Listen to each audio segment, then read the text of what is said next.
Job 1. There was a man in the land of Uz, whose name was Job, and that man was blameless and upright, one who feared God and turned away from evil. There were born to him 7 sons and 3 daughters.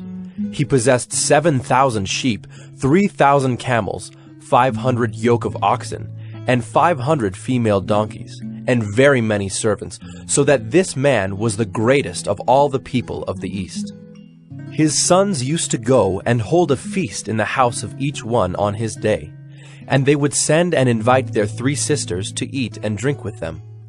And when the days of the feast had run their course, Job would send and consecrate them, and he would rise early in the morning and offer burnt offerings according to the number of them all. For Job said, "It may be that my children have sinned, and cursed God in their hearts." Thus Job did continually. Now there was a day when the sons of God came to present themselves before the Lord, and Satan also came among them.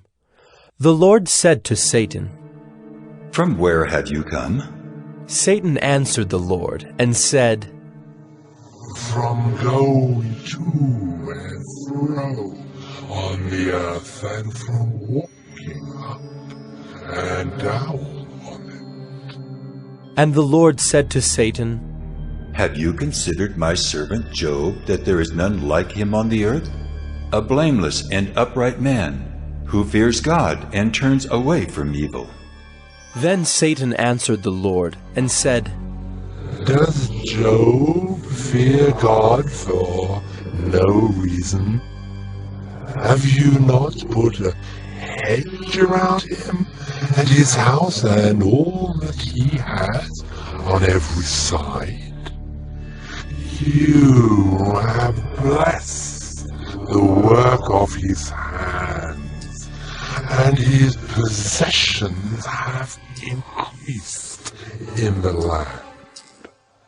But stretch out your hand and touch all that he has, and he will curse you to your face."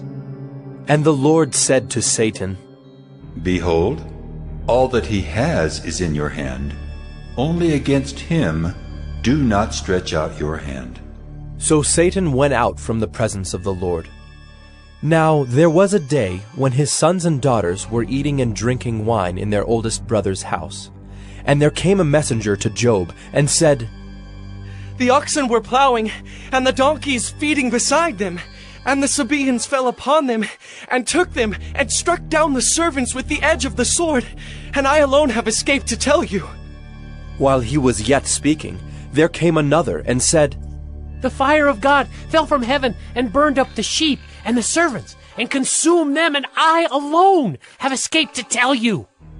While he was yet speaking, there came another and said, "The Chaldeans formed 3 groups and made a raid on the camels and took them and struck down the servants with the edge of the sword, and I alone have escaped to tell you."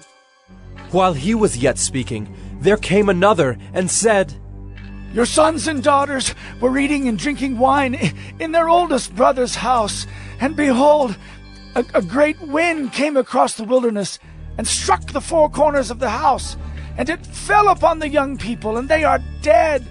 And I alone have escaped to tell you." Then Job arose and tore his robe and shaved his head and fell on the ground and worshipped. And he said, "Naked I came from my mother's womb, and naked shall I return. The Lord gave, and the Lord has taken away. Blessed be the name of the Lord." In all this, Job did not sin or charge God with wrong.